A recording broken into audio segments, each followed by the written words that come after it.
Welcome back to Mindset Monday on the Architect Fitness YouTube channel. My name is Tony, and today on Mindset Monday, we're going to be talking about something very important and something that you've probably heard before when talking about getting in shape or reaching a fitness goal, and that is being patient.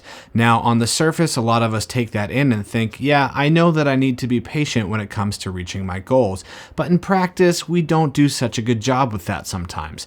So we're going to talk about a few different scenarios and use a few metaphors to explain why patience is important and demonstrate how it's used. Now, the first thing I'm going to talk about is patience when it comes to hitting a goal body weight. And again, we're going to reframe the conversation in terms of weight loss, as most of our clients have that as a goal, but this can also be applied to weight gain. Now, you might have heard that average weight loss is 1 pound per week, and that is true, but remember a key word here, which is average 1 pound per week.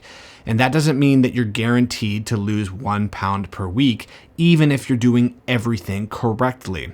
And the reason we get that average is because when we do studies, or even anecdotally, we look at people who have lost a large amount of weight over a long period of time. If you take the time it took them to lose that weight and average it averages out to about 1 pound per week. But sometimes those people might lose 2 or 3 pounds in a single week, or go a few weeks without losing much weight at all. That's why it's important not to get discouraged if you're doing all of the right things and you're not losing weight at the rate that you would like to. It's also important to remember that we don't do everything right all of the time.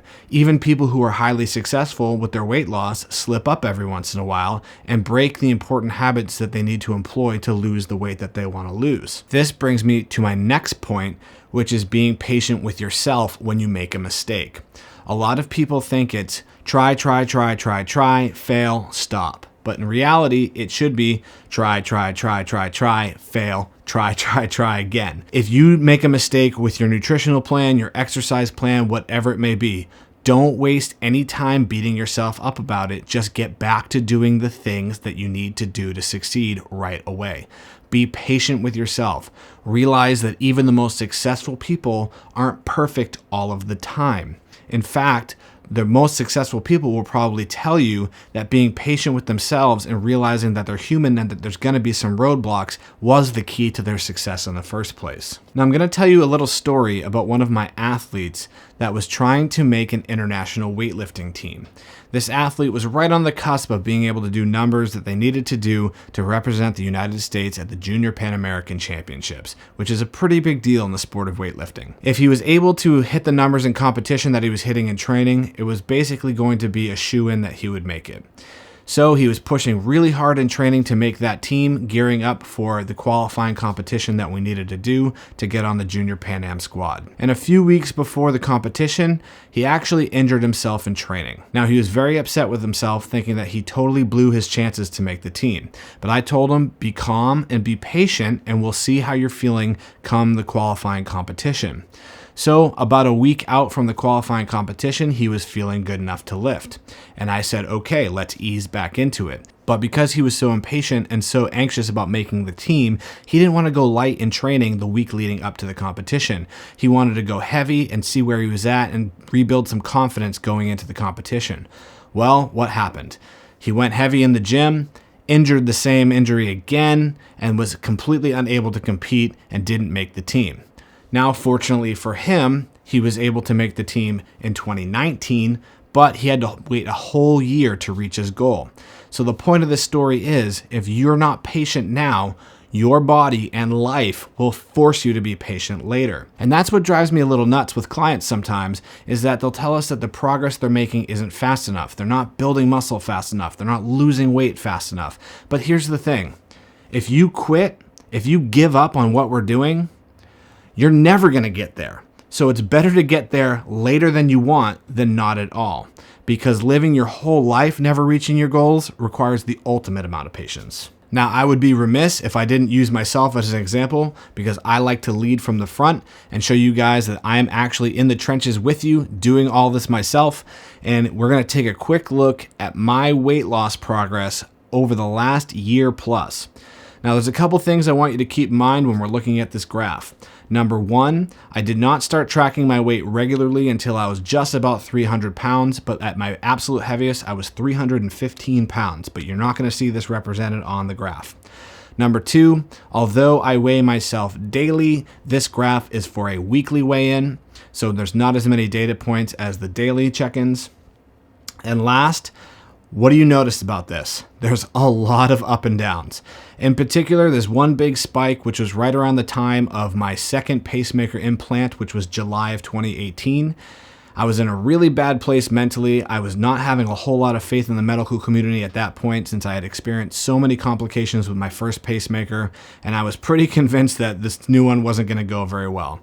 After the surgery, I was not able to exercise for about 8 weeks, which for me makes it really difficult to stay motivated with my nutrition, because for me, nutrition and training kind of go hand in hand.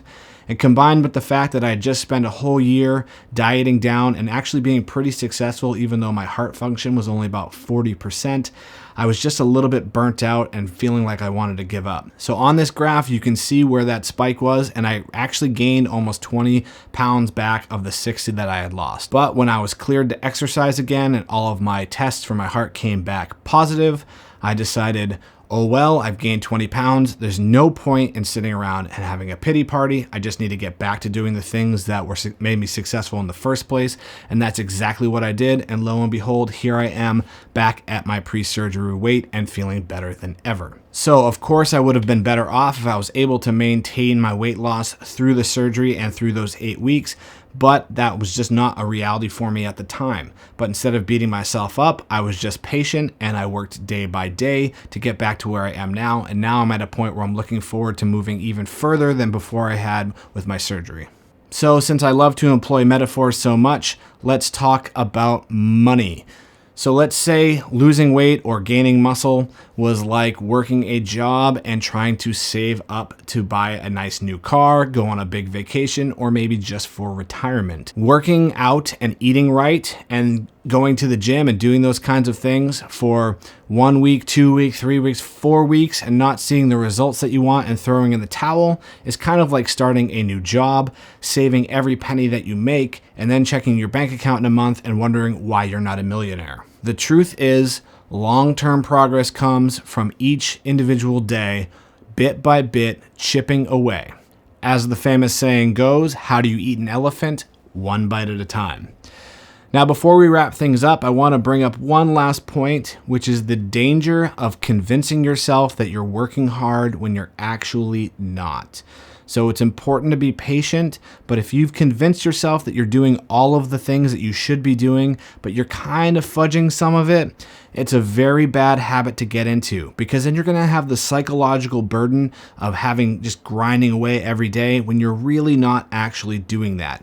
And it's very easy to convince yourself that you're doing all the right things, but it's really important every once in a while to look back at the data and be really honest with yourself. As my friend Kyle likes to say, shining the mirror on yourself and saying, am I actually doing all of the things that I should be doing?